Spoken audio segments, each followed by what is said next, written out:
Hi there. So today I'm going to show you how I make my crunchy granola. I make this pretty much every week of my life. My husband has it for breakfast every single day. He has a big bowl of this with a whole bunch of fresh fruit. And he doesn't add milk to it, he just keeps it crunchy, and that's the way he loves it. I also use it sometimes when I add it to pitaya bowls or acai bowls, just for a little bit of added crunch. So first up, I have my oven turned on to 350 degrees, and I have a big bowl here which I have some rolled oats. This is just the old-fashioned rolled oats. I like to use organic, nothing fancy, but definitely not that quick oats. You want the old-fashioned rolled oats. So to this, I'm going to add a variety of nuts and seeds. You can use, whatever ones you like. So I'm going to use, today I'm going to use some walnuts. I've also got some slivered almonds. Sometimes I use pecans. It's pretty much whatever I have on hand. I also love hazelnuts, also known as filberts. And I have some seeds here. So this is some sunflower seeds and some pumpkin seeds, also known as pepitas. So I'm going to add that, just give that a little stir. And different nuts have different nutritional qualities, so add whatever you like. And then I go heavy on the spices here. So I have cinnamon, and I'm going to use vanilla powder. Vanilla powder is so much more flavorful than liquid vanilla extract. So if you can get vanilla powder, it is expensive, but it's well worth it. So I add that in and toss it around. Different times of the year I can use different seasonings. Like in the fall I will sometimes use pumpkin spice, but cinnamon's pretty much something I use all year long.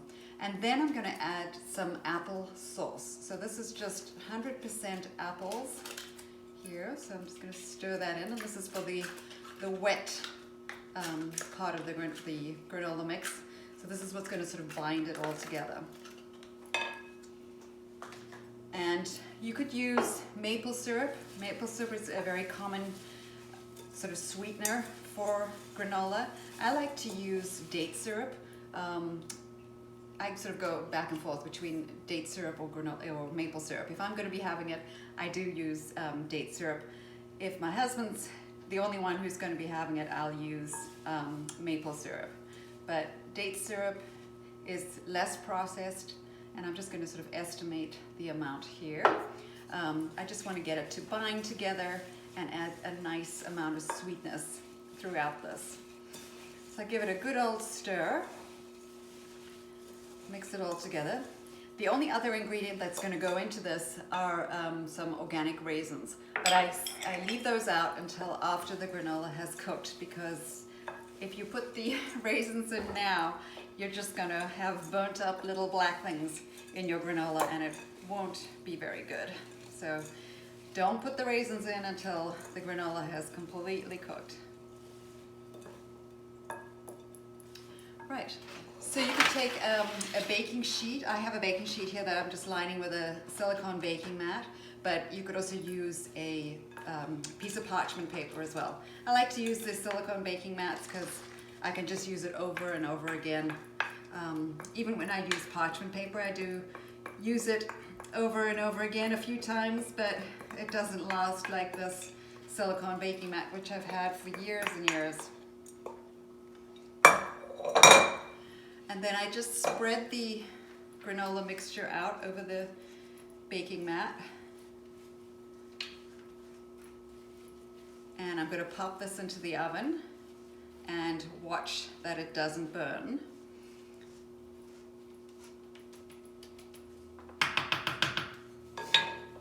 So I'm going to put this in the oven, about 350 degrees. I'm going to check on it after 30 minutes.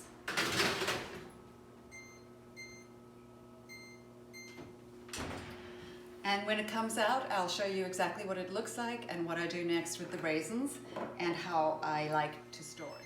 So it's been 30 minutes and the alarm's going off on my oven, so I'm just going to check on it and show you what it looks like.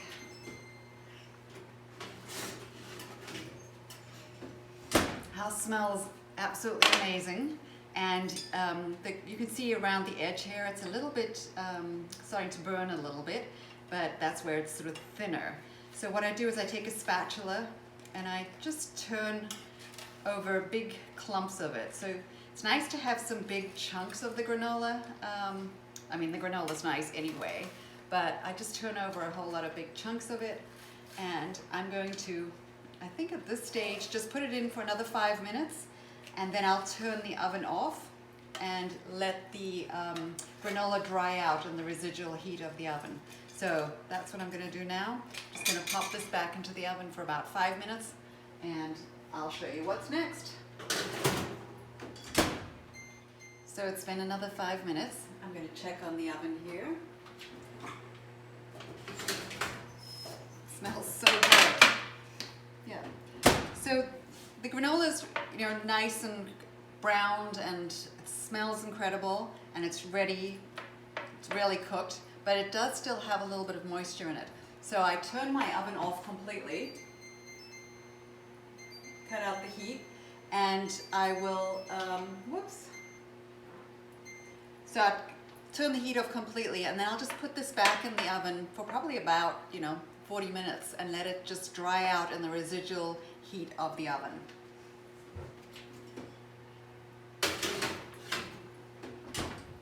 And then once it's been in the oven and dried for a while, I'll add these raisins to the top of it and just, mix the raisins in with the granola.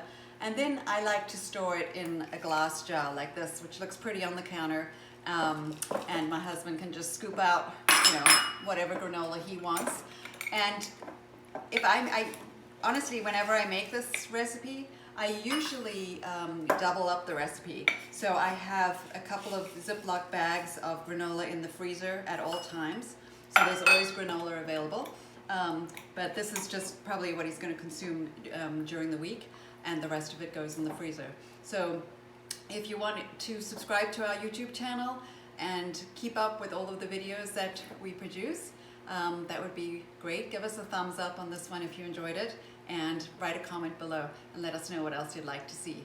And of course, if you want the recipe, send us an email to vegannewsdaily@gmail.com.